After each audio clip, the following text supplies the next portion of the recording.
Aula 05, Ética no Serviço Público e Código de Conduta Ética dos Servidores do Tribunal de Contas do Estado de Santa Catarina. A matéria central da aula é a Resolução número 252 de 2024, que institui o Código de Conduta Ética dos Servidores do Tribunal de Contas do Estado de Santa Catarina.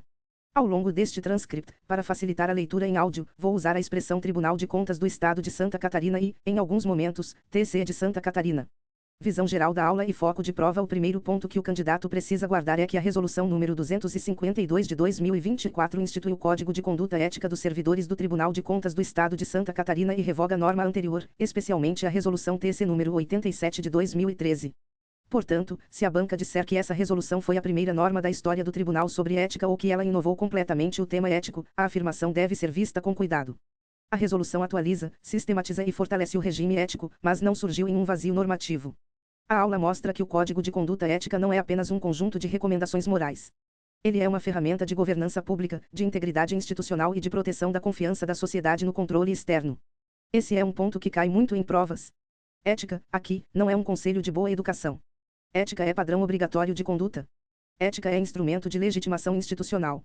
Ética é meio de proteger o interesse público, a imagem do tribunal e a credibilidade das decisões de controle.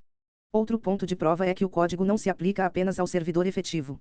Ele alcança servidores efetivos, ocupantes de cargo em comissão e também, no que couber, qualquer pessoa que preste serviço ou desenvolva atividade no âmbito do Tribunal de Contas do Estado de Santa Catarina, ainda que vinculada a outra instituição, ainda que temporariamente, ainda que excepcionalmente e ainda que sem remuneração.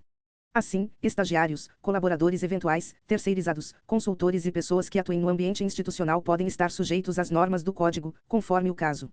Fundamentos normativos e institucionais do Código. A edição do Código se apoia em fundamentos constitucionais, estaduais, infralegais e também em diretrizes nacionais e internacionais de auditoria e controle. O material original menciona o artigo 61 da Constituição do Estado de Santa Catarina, que serve de base para a competência do presidente do Tribunal de Contas do Estado de Santa Catarina na edição da norma. Essa é uma pegadinha importante. A banca pode sugerir que o Código foi aprovado pelo plenário ou por um conselho superior. Segundo a aula, essa formulação está incorreta, porque a competência destacada é do presidente do tribunal.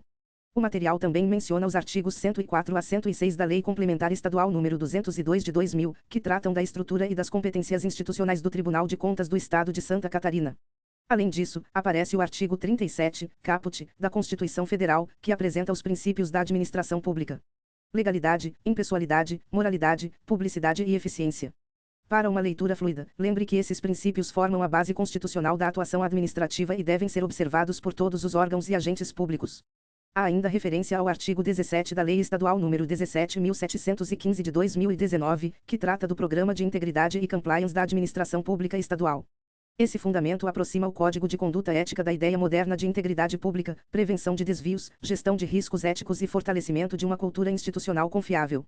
O texto também menciona a ISAI 130 e a BASP 130, diretrizes ligadas a entidades fiscalizadoras superiores e ao Instituto Rui Barbosa, que reforçam padrões éticos no controle externo. O candidato deve compreender que o Tribunal de Contas, por atuar fiscalizando a legalidade, a legitimidade, a economicidade e a boa gestão dos recursos públicos, precisa exigir de seus próprios servidores um padrão reforçado de conduta. A parte introdutória da resolução também justifica a edição do Código com base em valores como transparência, integridade da administração pública, redução da subjetividade na aplicação das normas éticas, alinhamento entre valores individuais dos servidores e valores institucionais do Tribunal, prevenção de conflitos de interesses, prevenção do uso indevido de informações privilegiadas e proteção da imagem institucional no mundo físico e no mundo digital. A expressão mundo físico e mundo digital é muito relevante. Ela atualiza a ética funcional para a realidade das redes sociais, das mensagens instantâneas, dos comentários em plataformas digitais e da exposição pública permanente. Em prova, pode aparecer uma situação em que o servidor faz uma postagem ofensiva em rede social, usa pseudônimo, não menciona o cargo, ou afirma que estava fora do expediente.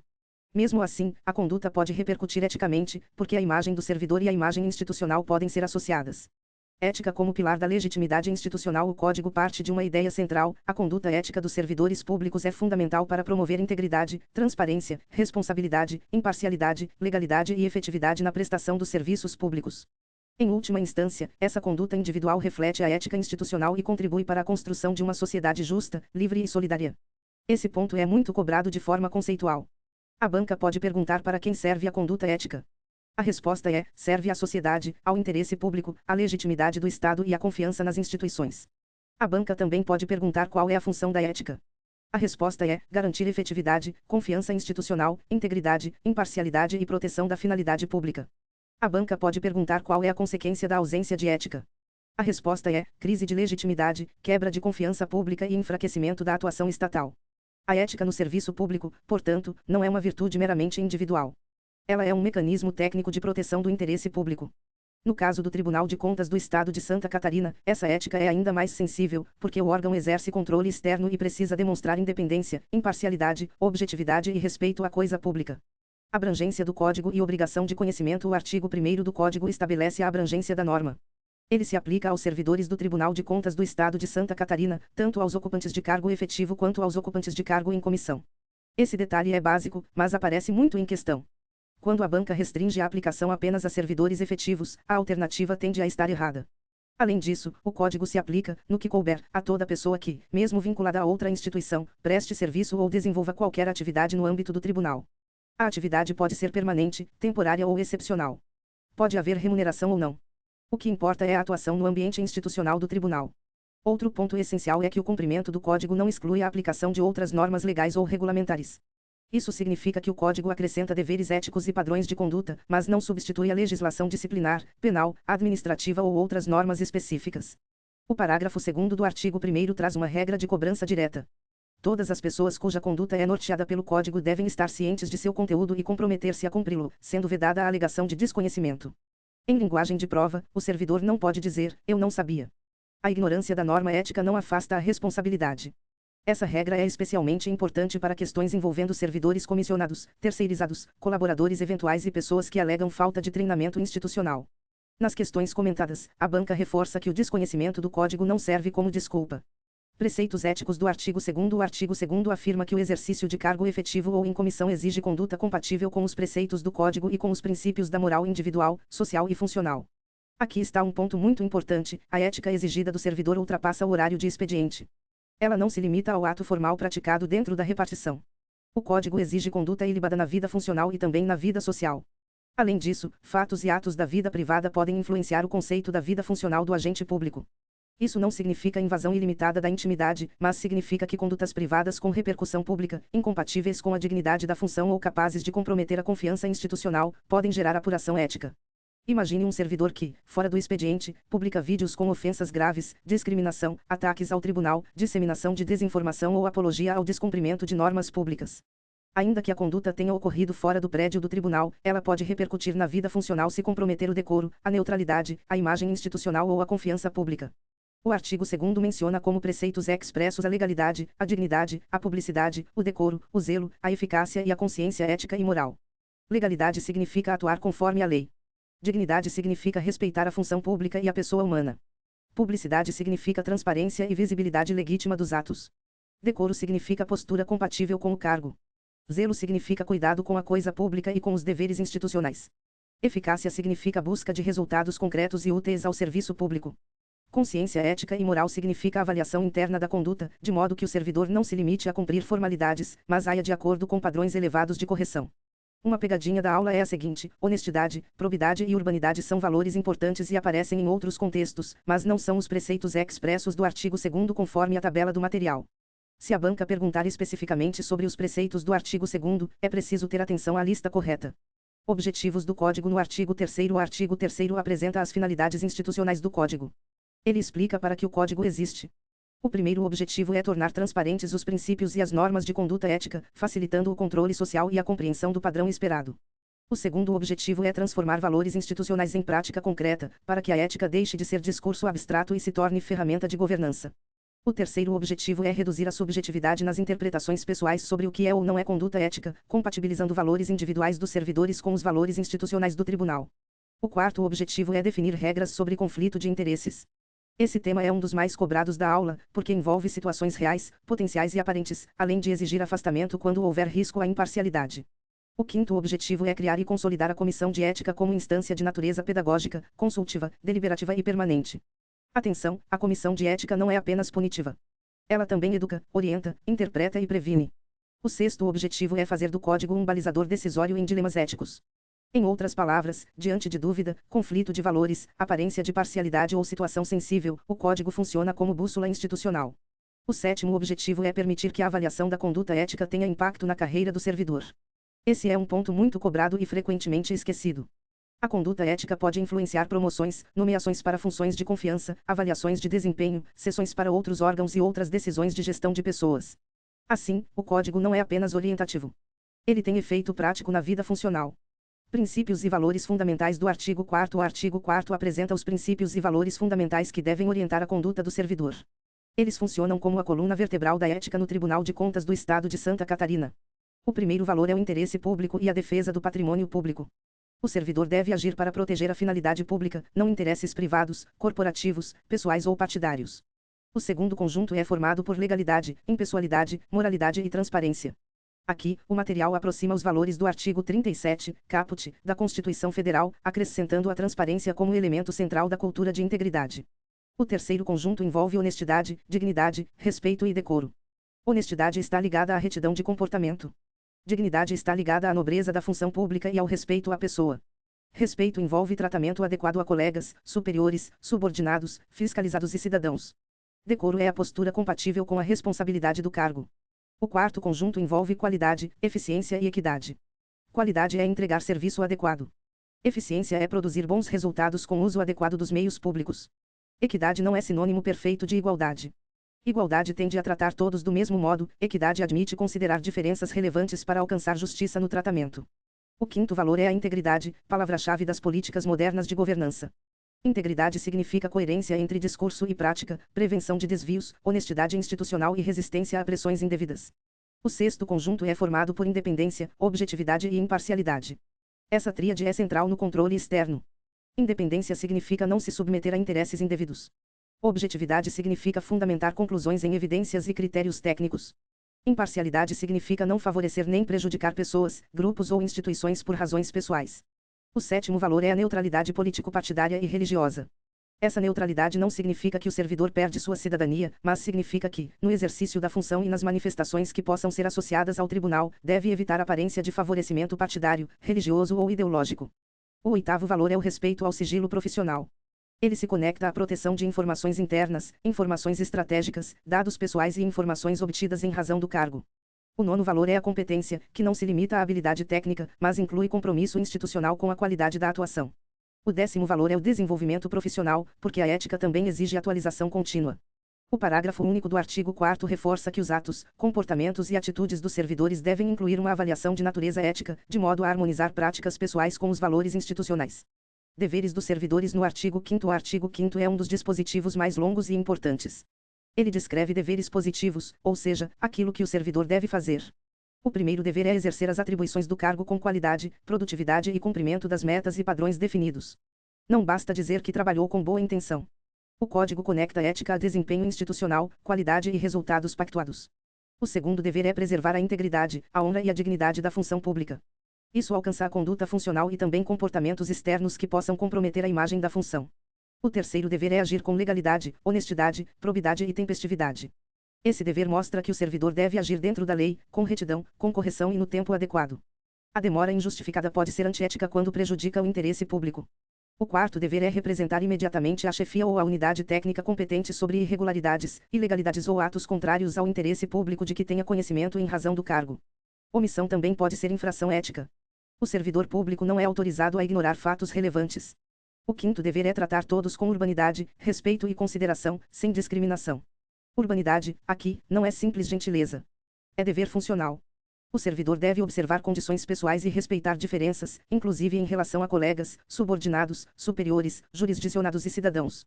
O sexto dever é abster-se de assédio, discriminação, constrangimento, ameaça, ofensa ou qualquer forma de ataque à dignidade das pessoas, ao tribunal, a seus membros ou servidores. Isso abrange condutas presenciais e digitais, palavras, gestos, mensagens e comportamentos que criem ambiente hostil. O sétimo dever é evitar postura intransigente. Divergir é permitido. A discordância técnica faz parte da administração pública. O que não se admite é hostilizar, impor convicções, agir com intolerância ou impedir o diálogo institucional. O oitavo dever é usar vestimenta adequada à função, inclusive em reuniões virtuais. Esse ponto é muito cobrado. A videoconferência não elimina a exigência de imagem profissional. O ambiente digital também é ambiente institucional quando a reunião é de trabalho. O nono dever é cumprir normas legais, regulamentares, técnicas e boas práticas. Ética também é seguir procedimentos corretamente. O servidor não pode tratar normas internas como meras sugestões. O décimo dever é buscar desenvolvimento profissional contínuo. Atualização técnica é dever ético porque a má formação, a desatualização e a negligência técnica podem comprometer o serviço público. O 11º dever é compartilhar conhecimentos adquiridos em cursos, treinamentos ou prática profissional. Conhecimento institucional não deve ser usado como poder privado ou monopólio pessoal. O servidor deve contribuir para o aprimoramento coletivo. O 12º dever é evitar conflitos de interesses. Isso inclui conflitos reais, potenciais e aparentes. A simples possibilidade de interferência indevida já exige cautela. O 13º dever é comunicar previamente à chefia imediata ou à comissão de ética situação que possa configurar conflito com preceitos éticos. Se a dúvida persistir, o servidor deve consultar a comissão de ética. O dirigente da unidade deve acompanhar o cumprimento desse dever e adotar providências se o servidor se omitir. O 14º dever é resistir e denunciar pressões indevidas, internas ou externas, que busquem obter vantagem, favorecimento ou interferência antiética. A resistência deve ocorrer diante de superiores, contratantes, interessados ou quaisquer outros. A banca costuma errar quando restringe esse dever apenas a superiores hierárquicos. O 15º dever é manter autonomia e independência profissional, evitando atividades que comprometam ou aparentem comprometer a independência funcional. O 16º dever envolve reconhecer o mérito, evitar favorecimento e não prejudicar a carreira de subordinados ou colegas por razões pessoais. Chefias devem zelar por igualdade de oportunidades e impedir perseguições ou privilégios indevidos. O 17º dever é elaborar instruções, relatórios e manifestações tecnicamente fundamentados, baseados em evidências. A experiência pessoal do servidor não substitui prova, documento, critério técnico e fundamentação. Em prova, se o enunciado disser que o servidor pode decidir com base em impressões subjetivas sem evidência, a alternativa tende a estar errada. O 18º dever é manter neutralidade real e percebida, inclusive quanto à política e religião. Não basta ser imparcial. É preciso também evitar aparência de parcialidade. Esse ponto conversa com o tema de redes sociais. O 19º dever é não usar cargo, função, informação ou influência para obter benefício para si, parentes, amigos ou terceiros. O cargo público não é instrumento de favorecimento pessoal. O 20º dever é preservar sigilo sobre informações e dados pessoais obtidos no exercício profissional, observando a Lei Geral de Proteção de Dados Pessoais. O sigilo não se limita ao que foi formalmente carimbado como secreto. Dados pessoais de colegas, subordinados ou fiscalizados também merecem proteção. O 21º dever é facilitar a fiscalização. O servidor deve colaborar com auditorias, inspeções, controles e verificações, porque a integridade institucional também depende da cooperação interna. O 22º dever é comunicar previamente à chefia quando for intimado a depor em juízo sobre fatos relacionados ao cargo. Esse dever permite que a instituição acompanhe adequadamente situações sensíveis. O 23º dever é não retardar prestação de contas. A prestação de contas é dever essencial e indeclinável no regime republicano. O 24º dever é aprimorar a comunicação institucional com cidadãos e jurisdicionados, garantindo atendimento eficiente, claro e respeitoso. O 25º dever é usar conscientemente materiais, equipamentos e recursos públicos, combatendo desperdício e observando sustentabilidade. Ética também é cuidado com o patrimônio público no cotidiano. Vedações éticas do artigo 6º. Se o artigo 5º apresenta o que o servidor deve fazer, o artigo 6º apresenta aquilo que o servidor não pode fazer. Esse bloco é muito cobrado porque permite situações problema. A primeira vedação é emitir juízo depreciativo ou negar executoriedade às decisões do tribunal. O servidor não deve atacar publicamente decisões institucionais nem se recusar a cumpri-las. A crítica técnica interna pode existir nos canais adequados, mas desqualificação pública ou negativa de cumprimento viola a ética. A segunda vedação é praticar ou compactuar com ato contrário à ética e ao interesse público, ainda que o ato seja formalmente legal. Esse é um dos pontos mais importantes da aula, nem tudo que é legal é ético. A legalidade é indispensável, mas não esgota a ética pública. A terceira vedação é discriminar por qualquer motivo, incluindo raça, gênero, origem, posição política, religião, condição pessoal ou qualquer outro fator indevido. A discriminação é incompatível com a dignidade pública. A quarta vedação é criar ambiente hostil, ofensivo, intimidatório ou humilhante, abrangendo assédio moral, assédio sexual e outras formas de constrangimento. Essa vedação pode ocorrer por palavras, gestos, mensagens, brincadeiras, insinuações ou atitudes reiteradas. A quinta vedação é atribuir a outra pessoa erro próprio. Transferir responsabilidade por falha pessoal é conduta antiética clássica. A sexta vedação é o plágio, ou seja, apresentar como seu trabalho, ideia, texto, relatório ou produção intelectual de outra pessoa. O plágio é vedado mesmo no ambiente interno. A sétima vedação é usar cargo, função ou informação privilegiada para obter vantagem indevida para si ou para terceiros. A vantagem pode ser pessoal, política, econômica ou institucional. Não é preciso que haja enriquecimento para existir problema ético. A oitava vedação é falar em nome do tribunal sem autorização. O servidor não é porta-voz institucional, salvo quando autorizado pelas normas internas. Isso vale para entrevistas, palestras, redes sociais, mensagens públicas e publicações. A nona vedação é copiar, extrair ou usar documentos do tribunal para fins estranhos aos objetivos institucionais sem autorização da autoridade competente. A vedação é especialmente relevante para documentos ainda não publicados. A 10ª vedação é divulgar informações sigilosas ou internas antes de decisão ou apreciação oficial. A aula usa o exemplo de relatório técnico preliminar ainda não apreciado. Divulgar esse material é vedado independentemente de haver ou não identificação do autor do relatório. A 11ª vedação é alterar, deturpar ou manipular informações, documentos ou decisões. Isso inclui modificar trechos, retirar contexto, manipular citações ou apresentar conteúdo de forma distorcida. A 12ª vedação é receber, para si ou para outra pessoa, ajuda financeira, gratificação, comissão, doação, presente ou vantagem de qualquer natureza de pessoa física ou jurídica interessada na atividade do servidor, mesmo em ocasiões festivas. A regra é ampla. Entretanto, o parágrafo 2º do artigo 6º traz exceções para brindes. Não são considerados presentes, para fins dessa vedação, os brindes sem valor comercial, como itens promocionais simples, e os brindes distribuídos por entidades a título de cortesia, propaganda, divulgação habitual, eventos especiais ou datas comemorativas, desde que não ultrapassem 0,3 do piso de referência vencimental do Tribunal de Contas do Estado de Santa Catarina. Em linguagem de prova, o limite é 30% do piso de referência vencimental, e não 50%. Além disso, o brinde deve ter caráter institucional e não pode servir como favorecimento pessoal. A 13ª vedação é estar sob efeito de álcool ou drogas ilegais em contexto institucional ou em situação que comprometa a imagem do tribunal. A conduta fora do prédio também pode importar se houver repercussão institucional. A 14ª vedação é cooperar com organização que atente contra a dignidade da pessoa humana. Essa vedação pode alcançar condutas fora do expediente e mesmo o servidor licenciado. A 15ª vedação é usar canais institucionais para tratas, boatos, pornografia, propaganda, divulgação religiosa, política, social ou pessoal sem finalidade institucional. Sistemas de comunicação do tribunal devem ser preservados para fins públicos e institucionais.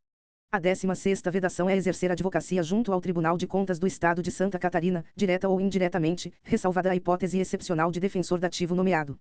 Essa é uma vedação forte, ligada à independência e ao conflito de interesses. A 17ª vedação é representar outro servidor em processo administrativo, salvo exceções previstas no Estatuto ou nomeação oficial. O servidor não pode atuar informalmente como advogado de colega em contexto incompatível. A 18ª vedação é usar a imagem do tribunal ou a condição de servidor em campanha eleitoral, inclusive quando licenciado. O servidor não pode explorar o vínculo institucional para angariar votos, simpatia ou apoio político. A 19ª vedação é desviar servidor para interesse particular. Chefias e servidores não podem utilizar subordinados ou colegas para tarefas pessoais. A 20ª vedação é retirar documentos ou bens da repartição sem autorização. Mesmo a intenção de terminar trabalho em casa não autoriza a retirada informal. A 21ª vedação é fazer comércio, propaganda ou oferta de serviços nas dependências do tribunal, ou permitir que terceiros o façam, sem autorização expressa. Essa regra evita confusão entre ambiente institucional e interesses privados. Informação privilegiada. O Código considera informação privilegiada toda informação sigilosa ou estratégica, não pública, relevante para processos decisórios internos. Isso inclui relatórios preliminares de auditoria, pareceres ainda não divulgados, discussões internas sobre processos sensíveis, estudos estratégicos e informações obtidas em razão do cargo. A informação não deixa de ser privilegiada apenas porque vazou em rede social por terceiros. O servidor continua obrigado ao sigilo. A origem informal de uma divulgação externa não autoriza o servidor a confirmar, replicar ou ampliar o vazamento. Relações com o fiscalizado. No artigo 7º. O artigo 7º trata da conduta do servidor no contato com fiscalizados, especialmente em auditorias, inspeções, entrevistas, coleta de documentos e trabalhos de campo. Aqui, o Código funciona como manual de postura institucional. O primeiro dever é estar preparado para esclarecer dúvidas sobre o tribunal, suas competências e suas normas regimentais. O servidor que fiscaliza deve conhecer o papel institucional do órgão e explicar, quando necessário, a base da atuação. O segundo dever é manter postura de independência frente ao fiscalizado, sem superioridade, sem inferioridade e sem preconceito. A aula resume bem: nem arrogância, nem bajulação. O servidor não é autoridade para humilhar, mas também não é parceiro informal do fiscalizado. O terceiro dever é evitar que convicções pessoais, políticas, religiosas ou ideológicas contaminem a análise. A fiscalização deve ser técnica, baseada em normas, evidências e critérios institucionais. O quarto dever é ter cautela no manuseio e na exibição de documentos físicos ou digitais. Não se deve deixar documentos sensíveis expostos, telas abertas, impressões abandonadas, arquivos compartilhados indevidamente ou prints circulando em grupos. O quinto dever é cumprir horários e compromissos agendados com o fiscalizado. Pontualidade e compromisso são deveres éticos porque expressam respeito institucional. O sexto dever é solicitar documentos e informações com discrição e respeito. O servidor fiscaliza, mas não deve agir como se estivesse constrangendo indevidamente o fiscalizado. O sétimo dever é evitar tom agressivo nas perguntas. Perguntar é necessário. Interrogar de forma intimidatória, humilhar ou tratar o fiscalizado como culpado antecipadamente é incompatível com a ética. O oitavo dever é manter neutralidade diante das manifestações do fiscalizado. O servidor deve ouvir, registrar, checar e avaliar tecnicamente, sem ironizar, rebater com hostilidade ou julgar com base em impressões pessoais. O nono dever é não apresentar sugestões ou recomendações sobre assuntos administrativos internos durante trabalhos de campo, salvo quando isso estiver previsto nos manuais de auditoria do tribunal. Essa é uma pegadinha forte. O fiscal do tribunal não deve virar consultor de gestão do fiscalizado, a menos que a diretriz técnica autorize. O 10º dever é alertar o fiscalizado sobre possíveis sanções em caso de obstrução, sonegação de documentos ou impedimento ao acesso a informações. Se houver resistência indevida, o servidor deve registrar e alertar sobre as consequências. O 11º dever é recusar presentes, favores ou benefícios oferecidos por fiscalizados. Nesse contexto, a vedação é ainda mais rigorosa. Mesmo algo sem grande valor econômico pode comprometer a percepção de independência. O 12º dever é denunciar pressões, tentativas de influência ou boicote. A ameaça, a intimidação, o favorecimento ou a tentativa de manipular a atuação do servidor devem ser comunicados oficialmente. Conflito de interesses. Conflito de interesses é um dos temas mais importantes da aula. O Código trata o conflito de interesses como risco institucional, não apenas como falha individual. A lógica é: não basta ser imparcial, é preciso parecer imparcial. O conflito de interesses é o confronto entre interesses do Tribunal de Contas do Estado de Santa Catarina e interesses privados do servidor, quando esse confronto possa comprometer o interesse coletivo, a imparcialidade ou a credibilidade do resultado. Observe a palavra possa. A banca tenta dizer que só existe conflito quando o interesse privado prevalece ou quando há vantagem econômica. Isso está errado. Basta que a situação possa influenciar ou gerar dúvida razoável sobre a imparcialidade. O conflito pode ser real, potencial ou aparente. O conflito real é aquele que já ocorreu. Um exemplo seria o servidor fiscalizar contrato de empresa para a qual presta consultoria. O conflito potencial é aquele que pode ocorrer no futuro. Um exemplo seria o servidor que pretende prestar serviço a órgão que atualmente audita. O conflito aparente é aquele que talvez não exista materialmente, mas parece existir para um observador razoável. Um exemplo seria atuar em fiscalização de órgão dirigido por amigo íntimo. Atenção, o conflito aparente é suficiente para exigir providências. A ética pública protege a confiança social, e não apenas a legalidade formal. Quando o conflito é identificado, o servidor deve evitar a situação, declarar-se impedido e afastar-se da atuação. O afastamento é obrigatório, não facultativo. Além do próprio servidor, as partes do processo e o Ministério Público junto ao Tribunal de Contas do Estado de Santa Catarina podem arguir o impedimento. Portanto, é errado dizer que somente o servidor pode reconhecer o impedimento. Hipóteses que configuram conflito de interesses. O Código menciona hipóteses objetivas de conflito. A primeira é exercer atividade incompatível com o cargo ou função, inclusive em áreas afins. O exemplo clássico é o auditor que presta consultoria em gestão pública para entidades relacionadas à sua área de atuação. A segunda hipótese é exercer atividade que prejudique o desempenho funcional. Mesmo uma atividade lícita pode gerar conflito se comprometer tempo, energia, disponibilidade, independência ou qualidade da atuação. A terceira hipótese é usar informação privilegiada em benefício próprio ou de terceiros. Não é necessário lucro. O simples uso indevido de informação não pública e relevante já compromete a ética. A quarta hipótese é participar de missão, fiscalização, processo ou atividade em que haja vínculo pessoal ou profissional relevante. O Código menciona cônjuge, parentes até o terceiro grau, laços afetivos, amizade, inimizade e atuação anterior como advogado, perito ou auditor interno. O ponto central é que não depende de ganho ou retribuição. Em caso de dúvida sobre prevenção ou impedimento de conflito de interesses, o servidor deve consultar a comissão de ética. Dúvida não autoriza a atuação. Dúvida impõe consulta. As regras de conflito de interesses também se aplicam durante licenças legais. Licença não suspende a ética. Servidor licenciado continua vinculado ao Código, especialmente em temas como consultoria à entidade fiscalizada, campanha eleitoral com uso da imagem do tribunal e cooperação com organizações incompatíveis com a dignidade humana. Situações que podem configurar conflito de interesses. O Código também trata de zonas de risco que podem configurar conflito, dependendo da análise concreta. A primeira envolve trabalhos externos remunerados ou não, como consultoria, advocacia, cursos, palestras e eventos, especialmente quando prestados a órgãos jurisdicionados ou a pessoas privadas que tenham relação com o tribunal. A segunda envolve medalhas, comendas e homenagens recebidas de entidades jurisdicionadas. Mesmo homenagens simbólicas podem gerar aparência de favorecimento. Não se afirma que sempre haverá conflito automático, mas a situação deve ser analisada. A terceira envolve participação em eventos com custos pagos por terceiros, como inscrição, passagem e hospedagem. Esse exemplo aparece muito em prova. A banca pode dizer que é conflito real automático. Cuidado, o correto é dizer que pode configurar conflito, a depender da análise concreta. Impedimento, suspeição e quarentena ética. O Código consolida o dever de afastamento quando houver conflito identificado. Se o processo envolver parente até o terceiro grau, há impedimento. Se houver vínculo afetivo, vínculo profissional ou inimizade em período relevante, há impedimento. Se o servidor atuou anteriormente como advogado, perito, auditor interno ou em função semelhante relacionada ao caso, também há impedimento. A aula destaca uma quarentena ética de 5 anos para vínculos afetivos, profissionais ou de inimizade. Isso significa que situações ocorridas nos últimos 5 anos podem gerar impedimento, mesmo que não haja parentesco. Dever de transparência ativa sempre que houver indício razoável de violação ética ou questionamento sobre conflito de interesses, o servidor deve prestar informações às autoridades competentes. Não pode omitir, retardar ou simplesmente esperar que o problema desapareça. Esse dever de transparência ativa reforça a lógica de prevenção. O servidor deve agir antes que o risco ético se transforme em dano institucional. Publicações, artigos e imagem institucional. O servidor pode produzir artigos técnicos, textos, estudos e opiniões, mas deve adotar cautela. A publicação não pode revelar informações sigilosas, estratégicas ou internas. Também não pode parecer posicionamento oficial do tribunal, salvo se houver autorização institucional. Quando o servidor escreve artigo de opinião, deve deixar claro que suas opiniões são pessoais e não representam o posicionamento do Tribunal de Contas do Estado de Santa Catarina. Em áudio, guarde esta frase: servidor escreve como cidadão, mas não fala em nome do tribunal sem autorização. Uso responsável de redes sociais e comunicação digital. O código trata expressamente das redes sociais e da comunicação digital. A ideia central é que o comportamento digital do servidor também deve respeitar os princípios éticos. O e-online também é servidor público quando sua conduta pode repercutir na função ou na instituição. Tudo que o servidor posta, curte, comenta ou compartilha pode ser vinculado ao tribunal, mesmo que o perfil não mencione o cargo. A expressão opinião pessoal na biografia ajuda, mas não elimina o dever de cautela. O servidor deve agir com reserva, discrição e respeito, sem violar deveres funcionais ou direitos de terceiros. Deve evitar temas sensíveis que possam afetar a imagem do tribunal. Liberdade de expressão não significa liberdade para comprometer a imparcialidade, a neutralidade ou a reputação institucional.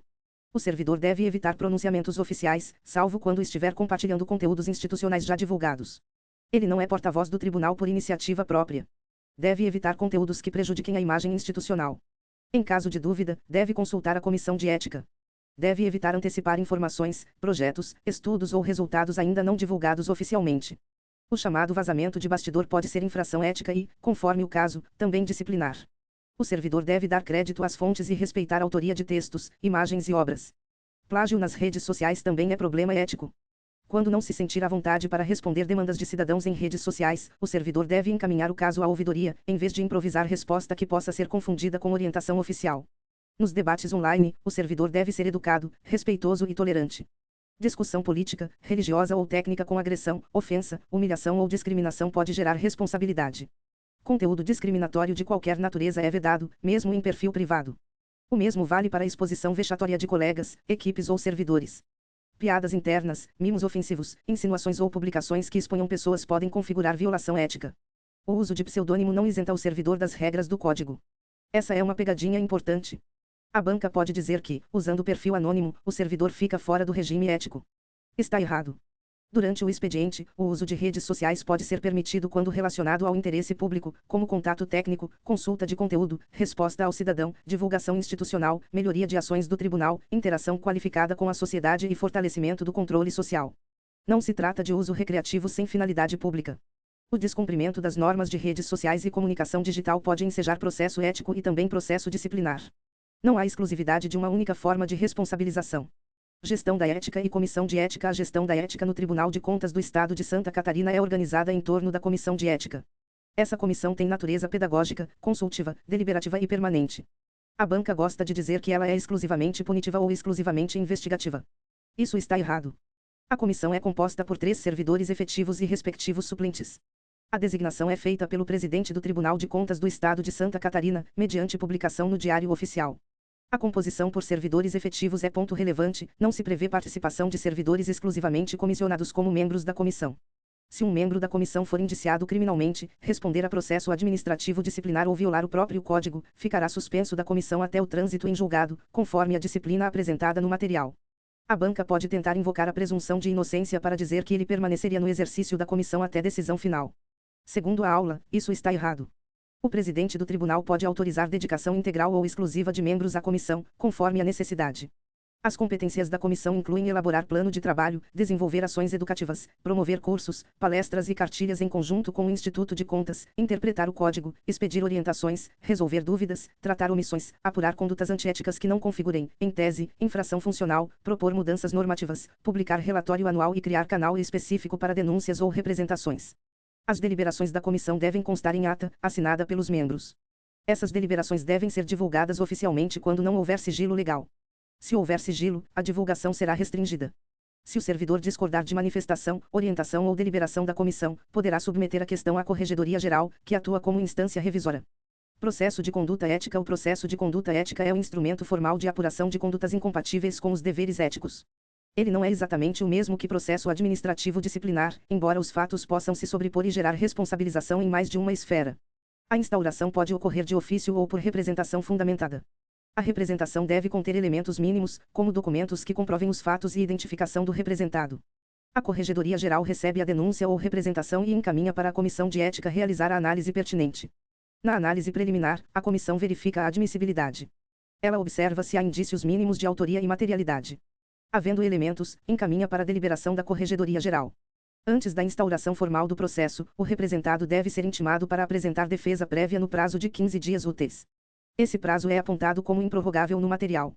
Se a defesa prévia for acolhida, a representação será arquivada, e é vedada nova representação de igual teor sobre o mesmo fato. Se a defesa prévia for rejeitada, o processo ético será instaurado, abrindo-se novo prazo de 15 dias para a defesa formal, com possibilidade de apresentação de provas e indicação de até 3 testemunhas.